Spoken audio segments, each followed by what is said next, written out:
ನಮಸ್ಕಾರ ಎಲ್ಲಾರು ಹೆಂಗದಿರಿ. ಇವತ್ ನಾನ್ ನಿಮ್ಮೆಲ್ಲರಿಗೂ ಕೊಬ್ಬರಿ ಚಟ್ನಿ ಮಾಡಿ ತೋರ್ಸಾತೇನ್ರಿ. ಈಗ ದೋಸಾಗ ಪಡ್ಗ ಆಮೇಲೆ ಏನಾದ್ರು ರಾಗಿ ರೊಟ್ಟಿ ಹಿಂಗ್ ಮಾಡ್ದಾಗ ಏನ್ ಕೊಬ್ಬರಿ ಚಟ್ನಿ ಮಾಡ್ಕೊಂಡ್ ತಿಂತೇವಲ್ಲ ಆ ಚಟ್ನಿ ಮಾಡಿ ತೋರಿಸ್ತೇನೆ. ಬರ್ರಿ ಹೆಂಗ್ ಮಾಡೋದು ತೋರಿಸ್ತೇನೆ. ನೋಡ್ರಿ, ಕೊಬ್ಬರಿ ಚಟ್ನಿ ಮಾಡಾಕ ಕೊಬ್ಬರಿ ಹರಿದಿಟ್ಕೊಂಡೇನಿ. ಈಗ ಅದನ್ನ ಜಾರಿಗೆ ಹಾಕೋನು.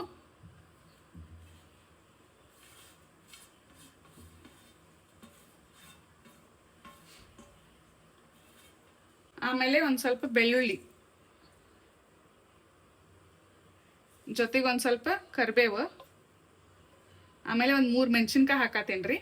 ಮೆಣಸಿನ್ಕಾಯಿ ಒಂದ್ ಸ್ವಲ್ಪ ಹಿಂಗ ಮುರಿದ್ ಹಾಕ್ರಿ.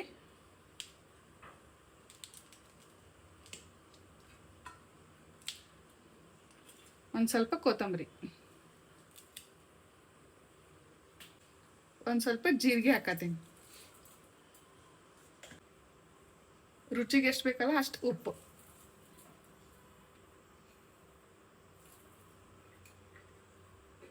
ಆಮೇಲೆ ಒಂದ್ ಸ್ವಲ್ಪ ಸಕ್ರಿ ಆಪ್ಷನಲ್ ರೀ, ಬೇಕಂದ್ರೆ ಹಾಕ್ಬೋದಿಲ್ಲ ಅಂದ್ರಿಲ್ಲ. ಕೊಬ್ಬರಿ ಚಟ್ನಿಗೆ ಎಷ್ಟು ಜನ ಹುಳಿನೂ ಹಾಕ್ತಾರ, ಬಟ್ ನಾನು ಹಾಕ್ತೇನಿ. ಒಂದೊಂದ್ಸರಿ ಹಾಕ್ತೀನಿ, ಒಂದ್ಸಲಿ ಹಾಕಲ್ಲ. ಬಟ್ ಹಿಂಗ ಮಾಡಿ ನೋಡ್ರಿ ಚಲೋ ಇರ್ತೈತಿ. ಈಗ ಇದನ್ನ ಸಣ್ಣಗೆ ಮಿಕ್ಸಿ ಮಾಡ್ಕೋಬೇಕು.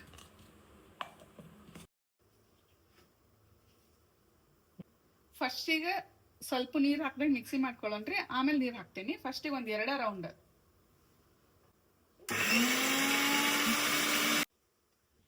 ಈಗ ಇದಕ್ಕ ಒಂದ್ ಸ್ವಲ್ಪ ನೀರ್ ಹಾಕೋಣ.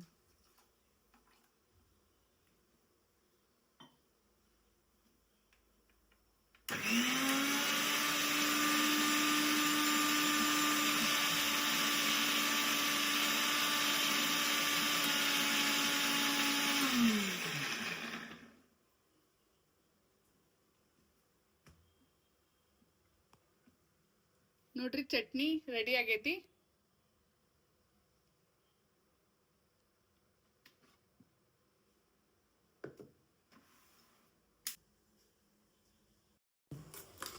ನೋಡ್ರಿ, ಚಟ್ನಿ ರೆಡಿ ಆಗೈತಿ. ಇದನ್ನೀಗ ಒಂದ್ ಬೌಲ್ ಟ್ರಾನ್ಸ್ಫರ್ ಮಾಡ್ಕೊಳ್ಳೋಣ. ಬೇಕಂದ್ರೆ ಇದಕ್ಕ ಒಗ್ಗರಣೆನೂ ಕೊಡ್ಬೋದ, ಇಲ್ಲಾಂದ್ರೆ ಹಿಂಗ ತಿನ್ಬೋದ. ಇದ್ ನೀವು ದೋಸೆ ಮಾಡಿದಾಗ ಪಡ್ ಮಾಡಿದಾಗೆಲ್ಲ ಮಸ್ತ್ ಆಗ್ತೈತಿ ಟೇಸ್ಟ್.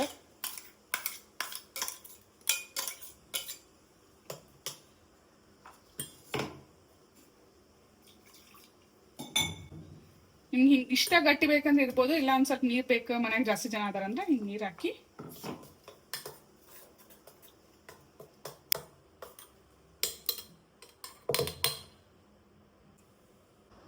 ನೋಡ್ರಿ, ಮಸ್ತ್ ಅಂದ ಕೊಬ್ಬರಿ ಚಟ್ನಿ ರೆಡಿ ಆಗೈತಿ. ನೀವು ಎಲ್ಲಾರು ಮಾಡ್ಕೊಂಡ್ ತಿನ್ರಿ. ಹೆಂಗ್ ಆಗೈತೆ ಅಂತ ಕಮೆಂಟ್ ಮಾಡ್ರಿ. ಹಂಗ ನನ್ನ ಚಾನಲ್ ಸಬ್ಸ್ಕ್ರೈಬ್ ಮಾಡೋದು ಮರಿಬೇಡ್ರಿ. ಫ್ಯಾಮಿಲಿ ಮೆಂಬರ್ಸ್ಗೆ, ಫ್ರೆಂಡ್ಸ್ಗೆ ಎಲ್ಲರಿಗೂ ಶೇರ್ ಮಾಡ್ರಿ. ಮತ್ ನನ್ನ ಕಡೆಯಿಂದ ಯಾವ್ಯಾವ ತರದ ರೆಸಿಪೀಸ್ ಬೇಕಂತ ಅನಿಸ್ತೈತಿ ಕಮೆಂಟ್ ಮಾಡಿ ಹೇಳ್ರಿ. ನಾ ಎಲ್ಲ ರೆಸಿಪೀಸ್ ಮಾಡಿ ತೋರಿಸ್ತೇನಿ. ಹಿಂಗ ಸಪೋರ್ಟ್ ಮಾಡ್ಕೊಂತ ಇರಿ. Thank you.